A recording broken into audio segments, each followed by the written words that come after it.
New Sprint Ride Option podcast. It is the final Seahawks week of the season, and it's been an eventful one to say the least. We're going to talk about it all here on a new Sprint Ride Option podcast starting now. Welcome, everybody. We are live. My name is Jason Aponte. I am Andrew Pasquini. We're working. That's it. We're working over here. That's it. Let's go Niners. Let's go Niners. Sprint Ride Option podcast. My goodness, we are live. It is a new Sprint Ride Option podcast. I'm Andrew Pasquini, joined by Jason Aponte. And Jason, last year, the Niners, they played the Seahawks twice in a 3-week span. Niners this year had to wait, 7 weeks between the two games. Feels like a very eventful week for a 49ers Seahawks game, to say the least. Yeah, and if Seattle loses for all intents and purposes, their season's over. So I expect them to come out and throw everything that they have at the 49ers, the kitchen sink, a bunch of fake punts. If you're listening, Brian Schneider, they're going to try everything that they can. Yeah. But the 49ers have a chance to do the funniest thing in the world, which is essentially eliminate Seattle in week 11 and go on their first 3-game winning streak since last season. It almost feels like it's 10 years from then. I can't believe it's the first consecutive wins of the season for the 49ers. That just it's been a really weird year. And this, to me, this is the game. This has to be the game where the 49ers turn everything around. This has to, because it's everything or the red zone. Everything. I think a little bit of everything. And I think part of that is just Christian McCaffrey coming out looking a little more healthier. I don't think he looked bad last week. I think his rushing game, you can kind of chalk it up to like, oh, it's his first game back. You need to start seeing it. But this really feels like the last easy game of the season, outside of maybe the Bears game, because the Bears have absolutely quit. Yeah, but they stink too. This need I know we joke and talk must wins throughout the season. Week 3 is this a must win? Week 5.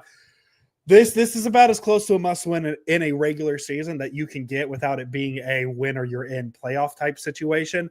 It's just this Seahawks team is limping right now, to say the least. I think they've lost 5 of 6, something like that. Like, if you think the Niners have been struggling, that this Seahawks team has really been struggling. The Niners need this game, because if you want me to believe, because Jason, I tweeted, I think it was on Sunday. I forget what it was. Maybe it was Monday. That right now the 49ers feel like a one-and-done team. And the number one joke was, well, they have to make the playoffs first, because they're not even in the playoffs at the moment. They're the 8th seed. If the Niners want me to think that they are a playoff team, that this has to be not even a win, but this has to be a Niners runaway. This has to feel like the 2023 49ers for me to feel like things are turning around. Well, if we just go based off playoff probabilities, if the 49ers lose, it knocks their playoff probability down 30%, and they're already at 65%. For some reason, and I think I know what the reason is, the 49ers are still favored to win the NFC West. They're still with the second best odds. I don't know if that's changed now that the Philadelphia Eagles are starting to show themselves as who they are. You know, we have to start talking about them in a different way. Yeah. As the second or third best chances to win the NFC. But you know, worst comes to worst about showing what you are and who you are, you've got to win the game, right? Like, and that's the one thing that we talked about, and we got a lot of flack for after the Tampa Bay game in terms of us saying, you know, hey, they won, but my God, man, I don't see any difference between the two teams. At least they won that game, because that felt like a game that they normally would have kicked away and lost. So, yeah, I mean, at the end of the day, you always want to see the incremental steps, whether it's in special teams, whether it's in red zone, whether it's in just execution and discipline. But at the end of the day, winning games is winning games. And, all bets are off when you make it to the playoffs. So I think, yes, we want them to win the way that we want them to win, but winning is winning, and almost winning is better than almost losing. I mean, almost losing is better than almost winning. Whoa. There we go. You got it. Yeah, Jason, you mentioned playoff picture according to NFL.com. Current playoff odds for the 49ers sit at 54%. If they win against the Seahawks on Sunday, it goes up to 64%. But if the 49ers lose, it drops to 35%. And yeah, you're absolutely right, Jason, about we caught flack about how it looked, but they won. And yes, it should be about stacking wins at this point. That's what the Niners need to be doing. So it really shouldn't be a ask how many, or don't ask how many type situation. But my big concern, and this isn't really the Seahawks preview, this is more looking forward, is if the 49ers play like they did against Tampa Bay, in these next 3 games. So Seattle, Green Bay, Buffalo, they're finishing 1 and 2. And Mhm. that's not good enough for me. The one's going to be Seattle. I think the Niners, even if they play like they did against Tampa Bay, they play like that on Sunday against Seattle, the Niners should win the game still. I'm not super high on Seattle right now. And Seattle's kind of telling you shouldn't be super high on them right now. They've replaced both their starting linebackers in the last 3 weeks. Their starting center just retired. There's a lot of weird things going on in Seattle that we'll talk about here in a second. But it's just, this needs to be the game for me, that the Niners look like the Niners that we've known in the past, and because we are gently getting to the it's too late point. I know playoffs. A lot of what the playoffs are about is peaking at the right time, but now it's is there going to even be enough time for the Niners to start peaking? And that's what I need to see on Sunday, because the season's not. The games are going to get fewer and fewer, Jason. There's not going to be, right. We're not going to be able to say there's 6 games left. Sooner or later, we're going to be, hey, there's 2 games left in this season, and we don't know. So we're running out of time, and we need to see what the 49ers can be. If I am going to believe the 49ers are a Super Bowl, I'm not even saying playoffs, because at the start of the season, Super Bowl contenders, right? But we've kind of narrowed those expectations of playoffs with how they looked.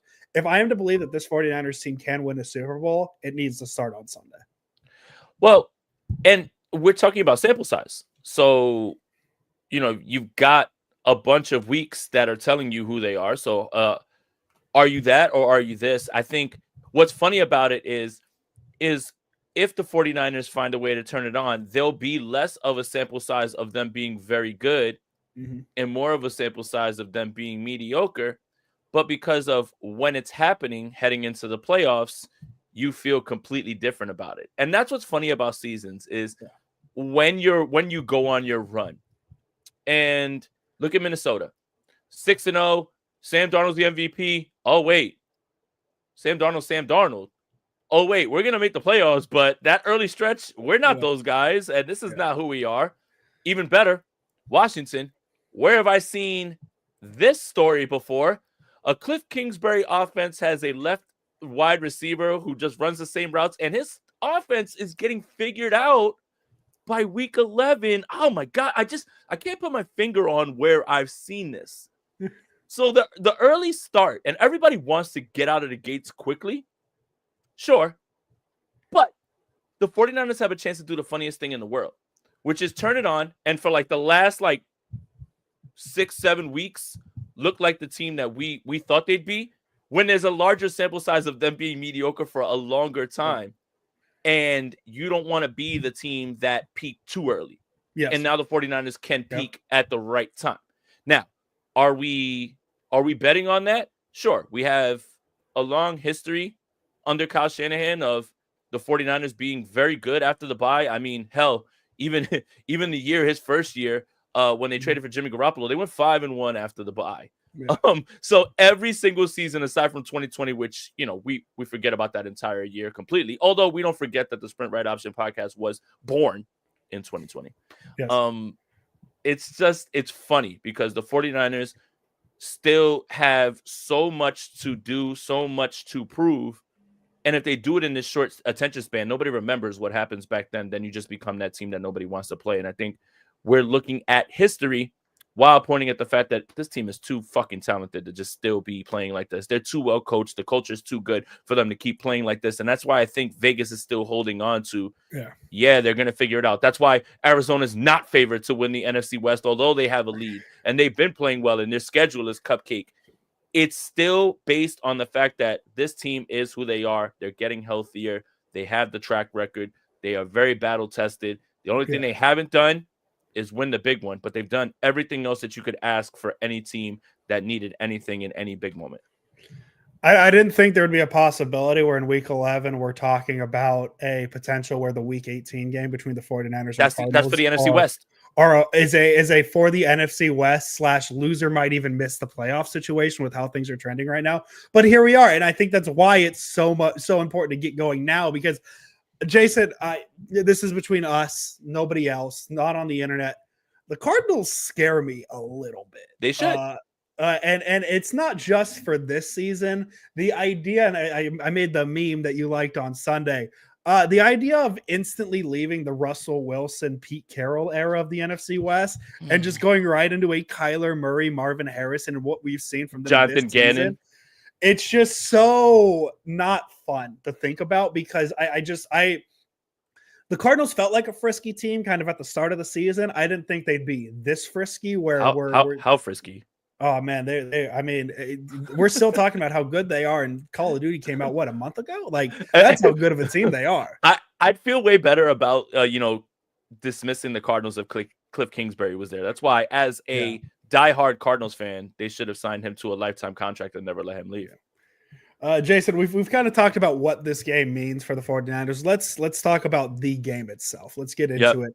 And it's, as I said, it's these second division games are kind of tough because we've seen these two teams play already. We have an idea. Previewing it's hard not to lean on what happened last time. Niners won 36-24.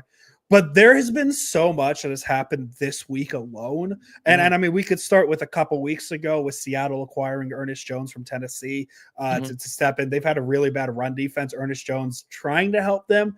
But look at just what happened this week between the 49ers and Seahawks. Seattle waived Tyrell Dotson, 603 snaps this season, leading tackler. He goes to Miami. So they're expecting, I believe it's Tyrese Knight and Drake Thomas to step in at the linebacker position. Gojira, 3 hours. How many hours till Tyson fights? Plenty of time. 3 hours. Yeah, there's three more fights before this. There's another social media guy fighting. I have no idea who this guy is. He has face tattoos and everything. This is an absolute shit show. The only social media fight I care about is next week, and when QT Marshall takes on Big Justice, the boom, that stuff. He's AEW. Wait a minute. Is tomorrow old bloodline versus new bloodline? No, that is the 30th. The 30th. Perfect. I got scared. Yeah, you got plenty of time. But no, that's AEW. The Costco guys wrestling a match, Jason. But anyways, enough about influencers. Enough. Boom, bring the boom. Come on, Jason. I'm too online. I got to get off. I'm sorry. And isn't he a New York guy? Like, isn't he a New York? I think he is a bit. I think they're both all right. That's New York family. So we love that. I just turned 40, man. Leave me alone, man. Like, come on. Seattle waived Tyrell Dotson, leading tackler. Tyrese Knight's going to step in. Drake Thomas is going to step in. Ernest Jones is going to step in.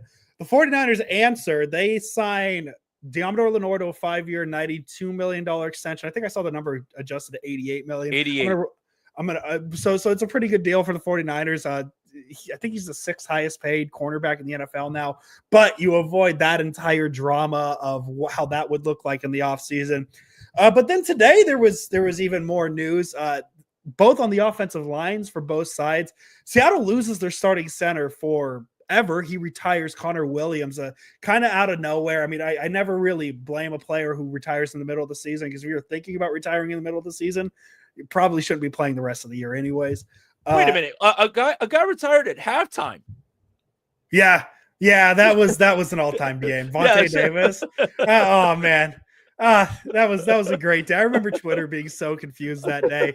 But then on the flip side, the Niners offensive line kind of Trent Williams didn't practice all week, but today he popped up with an ankle injury. I saw Aaron Banks pop up limited with a thigh injury. The 49ers offensive line struggling. So there's a lot of moving parts to this. George Kittle also pops up limited practice with a hamstring. Nick Bosa dealing with a hip. There's just so many variables between what happened in week 6 between these two teams and what they are now. I haven't even mentioned Christian McCaffrey's back as well. He didn't play when these two teams last faced each other. So Jason, how much of the week 6 win can you take and put into this game and say, hey, the 49ers won? It was a weird game when they played last, but they won by 12, 36-24. How much of that game can you take and say, yeah, that'll happen this week?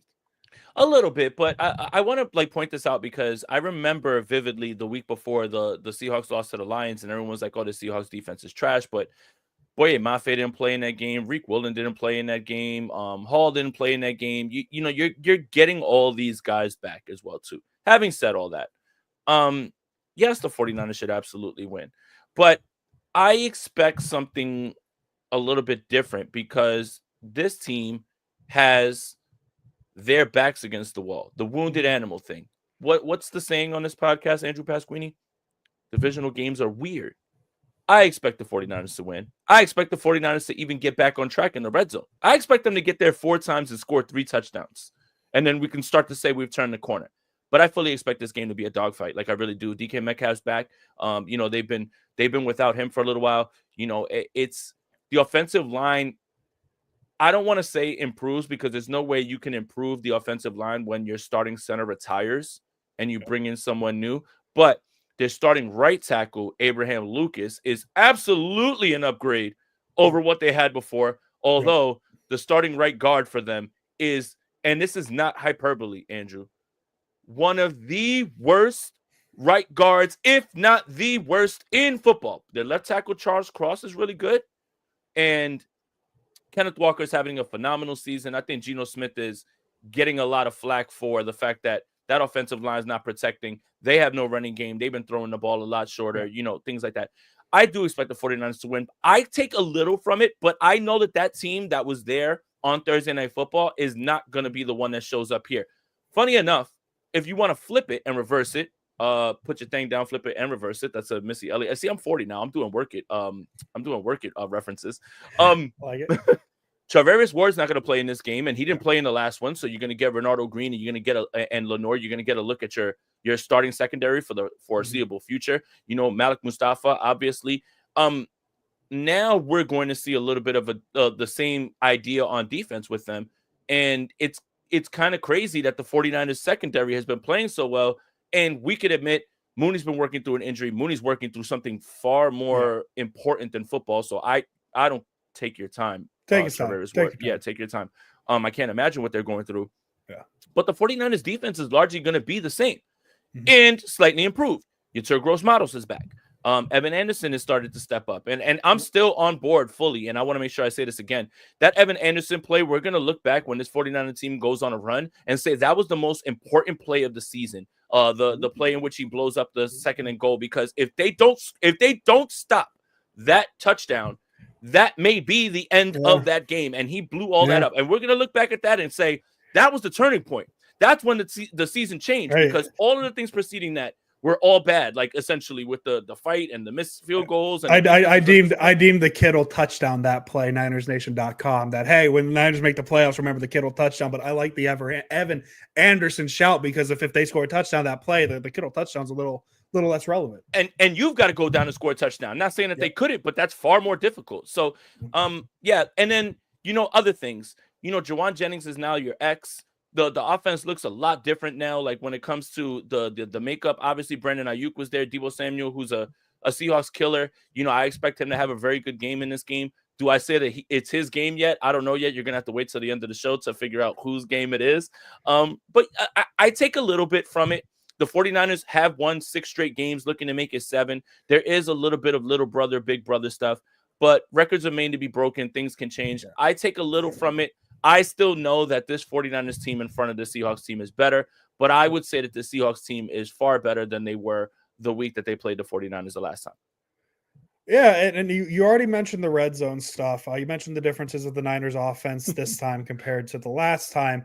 And something I noticed, because this Niners red zone issue has been going on for so long. My Numbers to Know article for Niners Nation for the previous game, I mentioned that the Seahawks defense has allowed a red zone touchdown, 45% of red zone drives. That number in the last 5 weeks has jumped to 53%. So they've had about a 10% increase in red zone touchdowns over the last 4 games. That started with the Niners, actually. The Niners went 3 for 5 in the red zone against the Seahawks in week 6. But through weeks 1 through 5, the Seahawks allowed, I believe it was 9 red zone touchdowns. In their last 4 games, they've allowed 10 already. So they're doing worse in the red zone.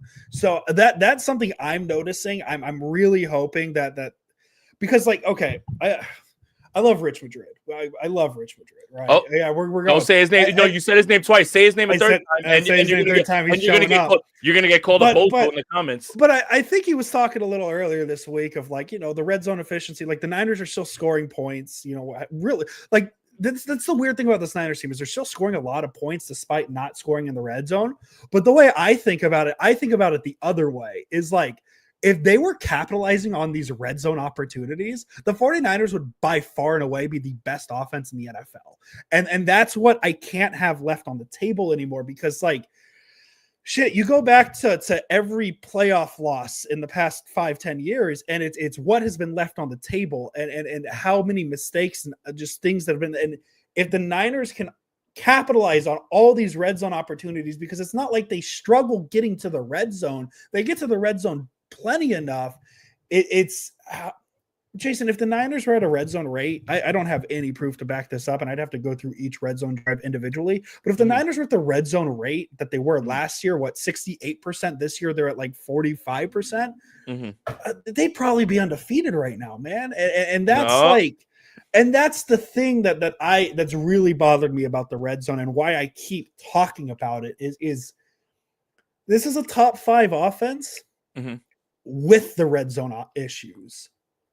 What is it without the red zone issues? Like, what are we talking about? And so that's why I just keep pounding this red zone issue, because if that's solved, I think everything else just changes. Everything else, because like we mentioned it, that the reason the defense of some people felt like it wasn't a good game is because the Buccaneers are driving down the field with the chance to win the game. Right. But if the Niners capitalized, they went 1 for 3 on the red zone last week. They go 2 for 3. That final drive doesn't mean anything, right? Like so that's why the red zone issues need to be solved, because if they solve that, I feel like everything else just comes together. And again, the red zone issue, it's turning into everything else. Like, we're running out of time for this issue to be solved. They need to solve it as soon as possible. Well, there's a Seahawks team in front of you that's really been struggling in the red zone the past couple of weeks. This needs to be the time now. Yeah, and while I'm waiting for something a little bit to your point to pull up, so I can add it to the screen. Just give me 1 second while I do that. But it's I think it's because last season we watched the 49ers over and over convert in the red zone, right? Yeah. And it gets to a point where, yes, Christian McCaffrey's not here. You expect a little bit of a fall off, but not to this degree. And I guess what you can look at as a positive is if they even like regress to the league average mean, they become a team that is so formidable, right? But I think what the frustration is that everybody knows that regardless that Christian McCaffrey is not here, you still have enough talent to execute, and you still feel like you're confident, going forward, and you always feel like you have enough, especially with the play caller. But let me bring this up real quick. Let me bring this up real fast. I'm nervous. No. I think it's gonna absolutely illustrate, exactly what you're saying. And yes, I got Mike Tyson. If Mike Tyson loses, old heads, again, they go down 35 with 1:30 left on the clock with no timeouts, and the game's over. I might do that maybe tomorrow or something. I might go through and look at all the red zone drives and just kind of see the situations and see like, oh, the Niners got a field goal on that one, for a touchdown here might have given them a win, like type situation. Because I don't know. I wish the red zone issues were not. It's just so damning. Is it not? Like I've made the joke at home, and I've seen people make the joke on Twitter, like, how are the Niners so much better outside the 20-yard? Like it's almost like I would feel so much more comfortable with the Niners at the 21-yard line, but the second they cross that 20-yard line threshold, it's just like it's like a different team, and I just don't know how to fix it at this point, because you'd think there's enough talent to fix it already. I don't know. Oh, this is what you brought up. I like this. I like the what ifs. Yes, so, the what if. So, all right. So this is what you're talking about right now when you're talking about the red zone. Okay. Yeah. Now, the what if NFL standings are, if you took every one-score game that your team was involved with and flipped the result, what would the record be? The Cincinnati Bengals will be 8-2. The Kansas City Chiefs will be 2-7. The San Francisco 49ers will be 6-3. Do not tell me that the red zone doesn't matter. Do not tell me that you just taking field goals is something that you can just brush aside. This perfectly illustrates all the talk about special teams, all the talk about defense, all of that. If you flip these games the San Francisco 49ers have a better record than the Detroit Lions. I have a hard time looking at this and saying, yeah, well, they scored a lot of points and they've done this. Look at that. Every single game that they have lost, because they are currently 5-4, they would go up one more. They'd be 6-3. We'd be feeling completely different about this team. And what would those wins be? Would it be the one win that you flip against Arizona? Cool. Now you're in first place. But this illustrates it perfectly right here. This is what I was trying to find. This and this is to Andrew's point. Yes, you're on the cusp of figuring it out. Yes, you scored a lot of points. But yes, you've kicked games away. And you cannot feel good about that, because now you're in a position where the Seattle Week 11 game is now a must-win game. Yep. And whose fault is that? Your own. So, yeah. Yeah, and like that's part of the issue, too, I have with this idea of, hey, we're in the second half of the season, and that's when the Niners just turn it around. And it's so much more than that, because it's I would much rather, I would almost rather it be backwards, where the Niners win a lot to start the season to kind of shore up their position and shore up that they're going to be in the playoffs, instead of being in this spot where we're talking they're the 8 seed. I don't know if people understand that they're the 8 seed right now. This isn't like it's a play. If the season ended right this second, the Niners would be out. And that's an objective failure to this. And so that's why the start of the season is important, because it makes these in the season games that much less stressful. We've already floated the idea, Jason, that what if that Cardinals game at week 18 is for the NFC West? I think it is. That could have been totally avoidable if the Niners had flipped the Cardinals game or flipped the Rams game.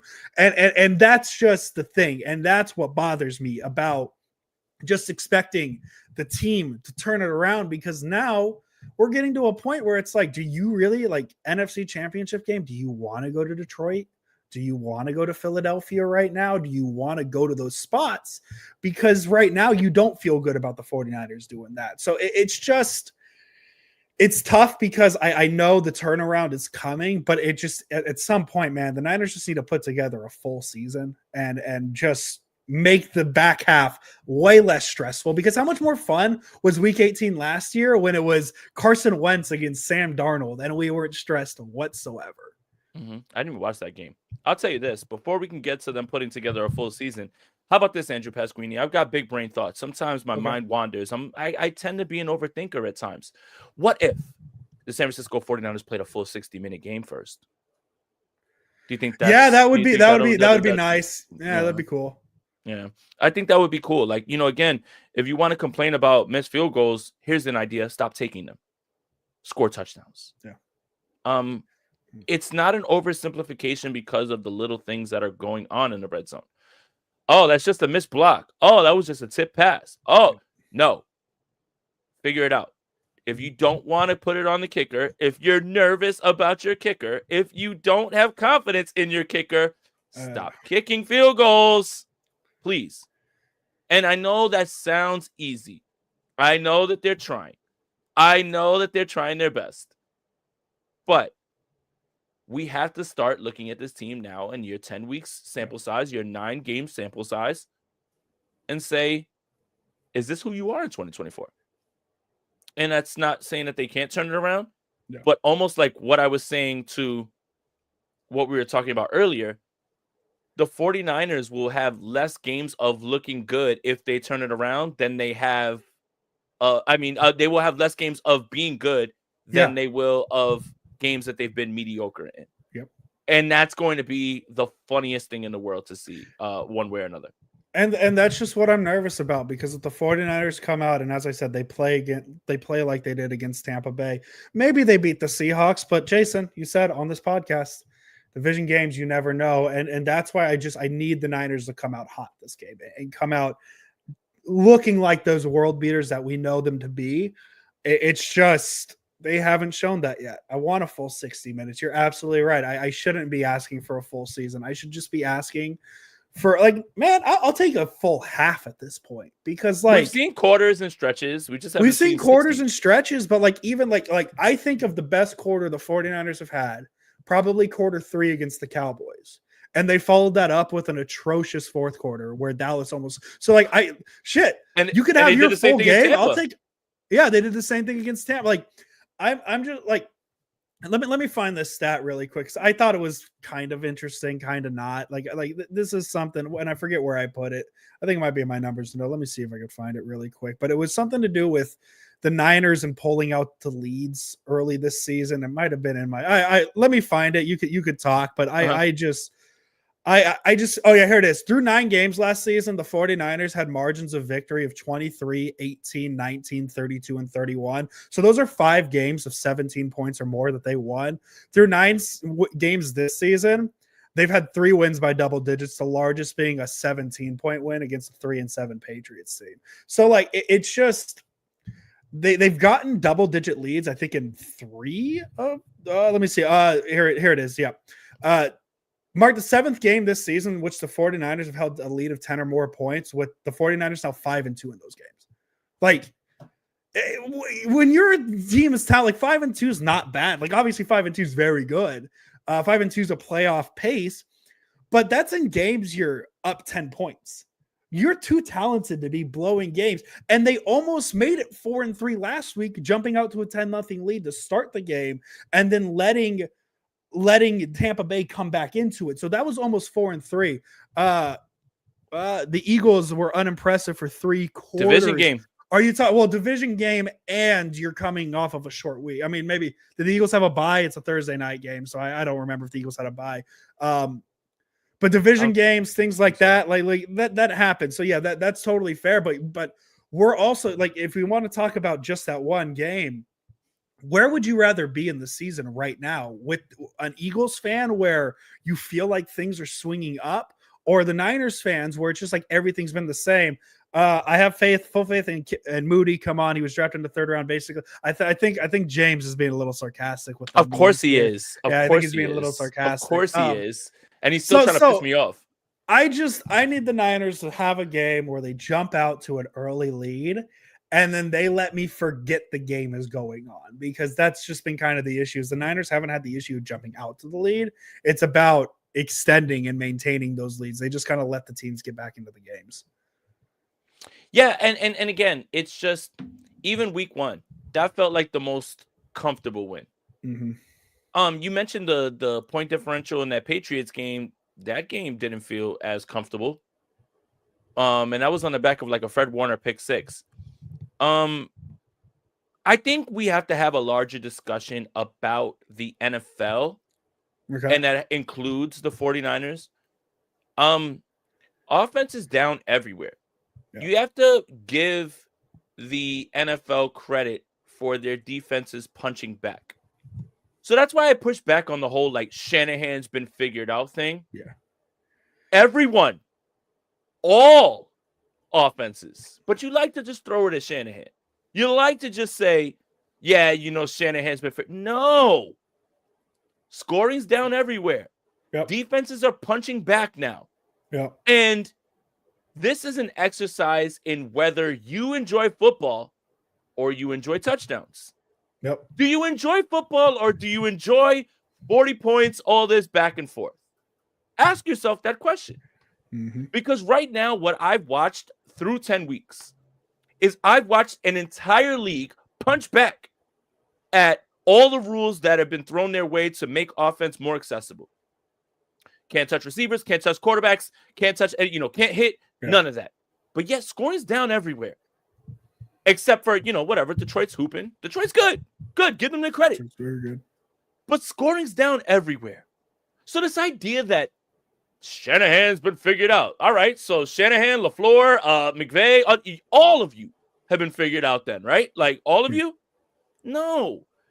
You adjust, they adjust. They adjust, you adjust. You put things on film, they figure out how to slow it down. They put things on film, you figure out how to beat it. So this season has been an exercise in really who's down to watch football and enjoys football and enjoys the chess match, and who enjoys touchdowns. Do you just straight up just want do you want that Rams Chiefs game where it was 56, 42, 47, whatever? Like, do you want that every week? Or do you enjoy the chess match? Yeah. And that's across the NFL. At some point, defense was going to catch up and figure it out, and now it's back to how does the offense respond and things. And I think because of it, you're seeing more teams run the ball more, and I think that's shortened games and lowering score totals and all that stuff. So I've enjoyed the NFL. I think that the variance has been so fun this season, and it's really fun to watch the Chiefs just almost lose every game and then just still win. So like it's pretty much the same NFL, but just a little different. Jason, I know we're getting near the time. 49ers Seahawks Sunday, underdog, promo code Aponte. Matches your yeah, we're excited. We definitely are because now we have no issues with who's playing, so everybody's on the board, but keep going. We know. So Niners, Seahawks, we got promo code Aponte, matches your first deposit up to $1,000. Jason Aponte, we should really track what we do on these just so we have a track record. We don't. So I'm going to say Jason's been really, really good at it this season. So Jason, you've been hitting that Brock Purdy mobile running line, whatever that line is, rushing yards. There we go. I know football terminology. What you got this week for 49ers Seahawks?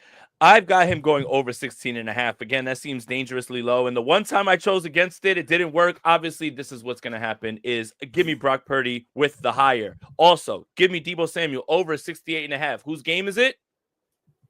Tap in, Deebo Samuel. This is your game. 68.5. He had 76 on one play last time that they played. Hit his highest speed since 2019 for all the people that say that Deebo Samuel's slow and they just want to get rid of him.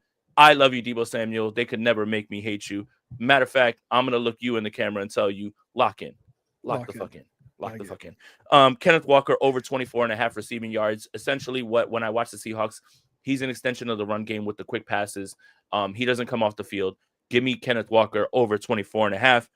Give me George Kittle over 53.5. I mean, I think the answers to all of the questions that you get on man are Kittle's open. Throw the ball to Kittle.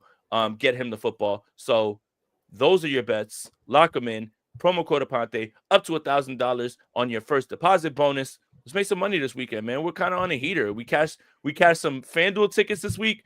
We're moving. We got our eye on the league, but yeah, I've got all four of these things to go. Perfect. Like it, Jason. I haven't said it yet, Jason, but my boots will be on the ground at Levi's Stadium. No way! That home turf. I will be in attendance, so I'm excited. If you see Andrew Pasquini, yes, go say hi. Go get it. Go get a dap and a bear hug from a giant man. Yeah, by the way, this is a huge man. If I saw Andrew Pasquini, I would love to take a picture with him. If you're at Levi's and you see Andrew Pasquini and the beard, you're not going to confuse it with Brad Graham's. You're not going to confuse it with anybody's. You're going to know. Make sure you run up on Andrew Pasquini and show him some love, guys. Please, man, if you're going to be in the stadium. I look like Brad, but with brown hair. That's all you got to remember. That's pretty much the difference between me and Brad. So I'm very excited. I'll sign autographs, Gojira. Hell yeah. If you ask, I got an autograph for you. Hell you could use it to steal my identity, whatever you want to do with it. You could do it. It's my signature. It's yours. Jason, let's get to picks, previews, all that fun stuff. So I forgot what score I put on NinersNation.com, and I had to go. Oh, you guys did the predictions without me? Christ. I did my prediction. I don't know. Did it get posted? I hope it got posted. So I don't remember what my score preview was, but then I checked it. 49ers 38, Seahawks 10. I don't think it's close. I think this is the game that the Niners turn it around. I think this is the start of the turnaround that everybody's been waiting for. I think it's not even that I think the Niners are that good yet. I think the Seahawks are a team that's really reeling right now. They've really been struggling. They had plenty of chances. They had plenty of chances to go out and beat the Rams a couple weeks ago and just couldn't. I think it's a combination of the Niners are going to find their form on Sunday and the Seahawks are going to kind of keep trending the wrong direction. I think the Niners blow them out 38-10. I'll keep that as my final score prediction. Ooh, I like it, man. I do like it. I'm going to somewhat push back on that. I think the 49ers win this one 31-21. I do think the Seahawks are going to put up their best effort. Wounded animal, season on the line. Tired of hearing about how they can't beat the 49ers. a little bit healthier on defense, off of a bye week, and they get to implement whatever it is. I know that the stuff with the center and all that would mean that the 49ers defense comes out and does what we expect them to do when an inferior opponent is in front of them. While there has been stretches of it, I haven't seen it for 60 minutes. Yeah. So I say 31-21. I just think Seattle's going to come out with a mentality of, this is our season right here, let alone an NFC opponent, an NFC West opponent. We've got to find a way to win this game, because if you don't, season's over. And there's no trade deadline to set anybody away. Nope. A lot of people are playing for their jobs. I'm talking about players. Not. I don't think Mike McDonald's going anywhere anytime soon. But I do expect the Seattle Seahawks to put up one of their better efforts on Sunday, especially if James is saying it may rain. Which I don't understand.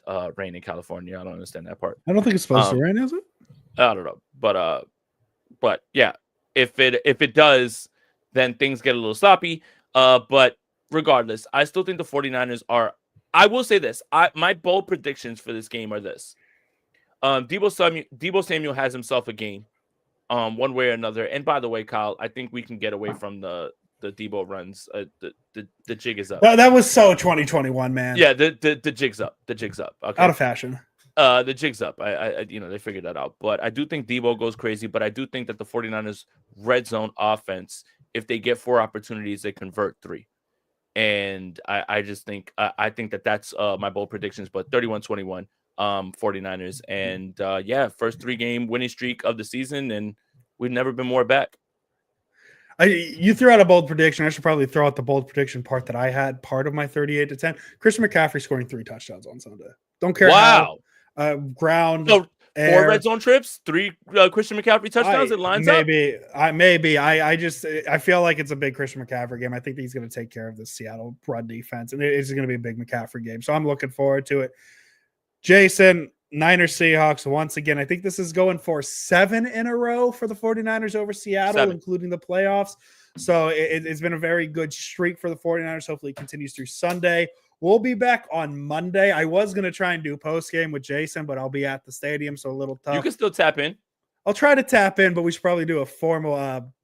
Well, I mean, I don't like. I mean, the instant reaction is usually me talking about myself, but I like when people jump on so we can. Like, I'll try my best. We'll see where I'm at in the stadium. Download the StreamYard guest app, and I'll send you the link, and you'll be able to do it. Just bring your AirPods. You'll be able to do it. I promise. I'll do it. I'll try what I can. But if not, Monday we'll try. It might be a little earlier. I meant to tell you, Jason, the Super Bowl for my girlfriend is happening. We got tickets to go see Wicked on Monday about 6:30. She's really excited. So I know she is. And I know a lot of people are. It just brings back like PTSD. Like, never mind. Okay. That's an off podcast conversation, Jason. But yeah, so maybe a little early, maybe 5:00 on Friday. We get out of here by 5:40, or 5:00 on Monday. Get out of here by 5:45, so I could go watch Wicked. It's Cynthia Erivo. Oh, Ariana Grande.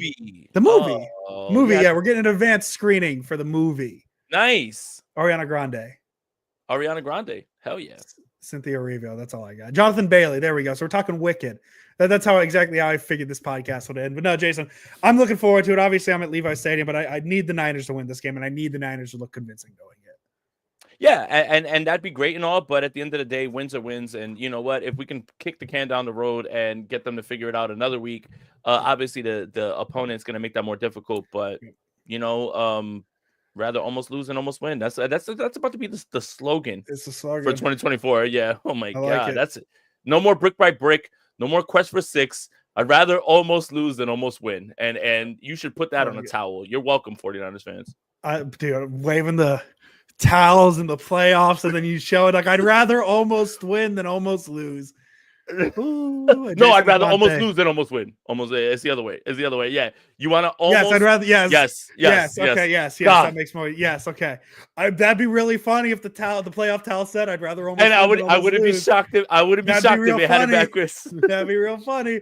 Jason Aponte, as always. Let's go Niners. Enjoy the weekend, and let's go Mike Tyson. I'd rather almost lose than almost win. Right. Welcome, everybody. We are live. My name is Jason Aponte. I am Andrew Pasquini. We're working. That's it. We're working over here. That's it. Let's go Niners.